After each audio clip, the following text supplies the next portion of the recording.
In this video lecture, we will learn about compound gear train and reverted gear train. Let's discuss about compound gear train first. Gears are said to be compounded when two or more gears are loaded on a single shaft. In case of simple gear train, we have seen only one gear is loaded on one shaft. However, when the gears are compounded, instead of one, you will find two or more gears loaded on a single shaft. If you look at this animation, you will find gear B and gear C are loaded on a single shaft, and hence gear B and C are compounded gears, and the gear train is called as compound gear train. Look at this picture. This gear train uses 6 gears, and gear 2 and 3 and 4 and 5 are loaded on single shaft B and C respectively. So gear 2, 3 and 4, 5 are compounded gears. Let's find out velocity ratio for a compound gear train.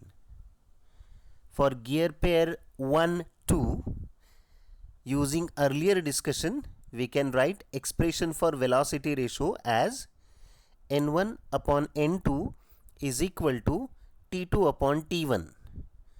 For gear pair 3, 4, it's possible for us to write N3 upon N4 is equal to T4 upon T3, and similarly for gears 5 and 6, we can write N5 upon N6 is equal to T6 upon T5.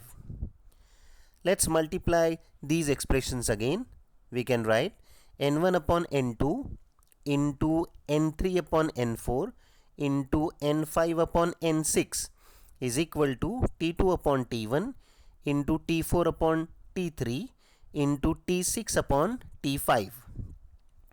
Since gear 2 and 3 are loaded on same shaft, their speeds will be one and the same, so N2 will be equal to N3, and similarly gears 4 and 5 are loaded on the same shaft, so N4 will be equal to N5.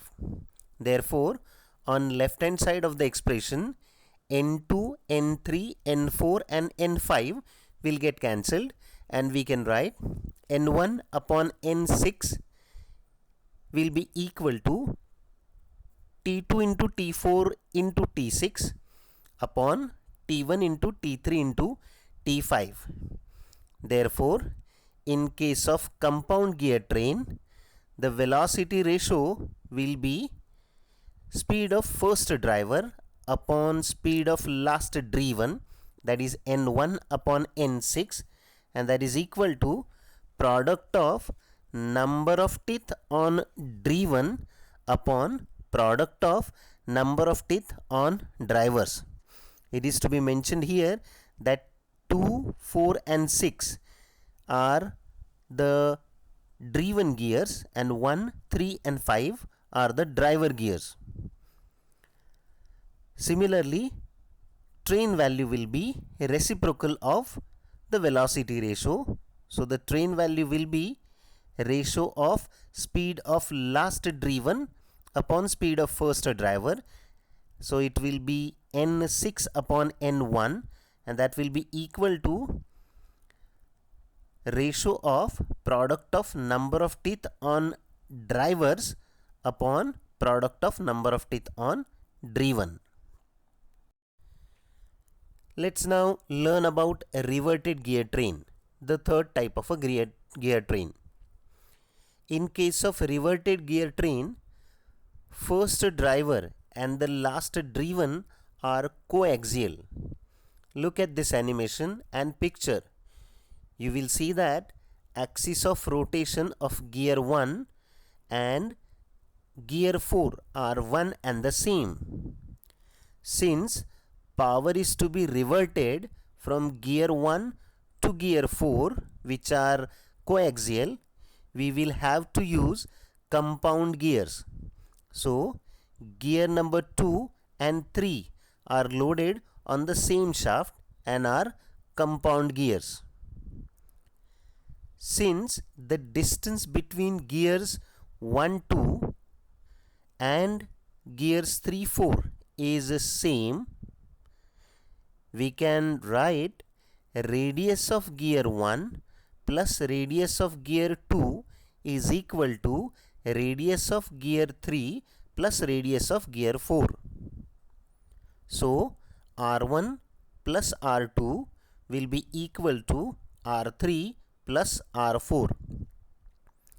Once again, let's replace R by m into t by 2, and we can write m into t1 upon 2 plus m into t2 upon 2, that is equal to m into t3 upon 2 plus m into t4 upon 2. All gears are assumed to have same module and m will get cancelled throughout. Well, the same expression will be rewritten as T1 plus T2 is equal to T3 plus T4. We will need this expression while solving the problems on gear train. Now let's find out the velocity ratio and train value for reverted gear train. Once again, for gear pair 1, 2, we can write N1 upon N2 is equal to T2 upon T1. For gear pair 3, 4, we can write N3 upon N4 is equal to T4 upon T3. Once again, multiplying their respective left hand and right hand sides, we can write N1 upon N2 into N3 upon N4 is equal to T2 upon T1 into T4 upon T3.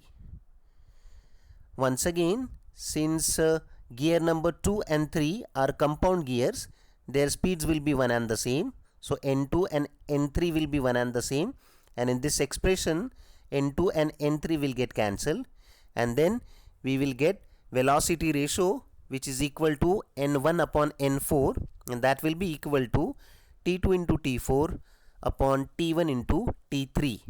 Once again, gear number 2 and 4 are the driven gears and gear number 1 and 3 are the driver gears. So in the numerator you will find number of teeth of driven gears are there, and in the denominator you will find number of teeth of driver gears are there. So finally velocity ratio will be equal to speed of the first driver upon speed of the last driven, and that is equal to product of number of teeth on driven gears upon product of number of teeth on driver gears. Once again, train value will be a reciprocal of the velocity ratio again. In the next video lecture, we will learn about epicyclic gear trains.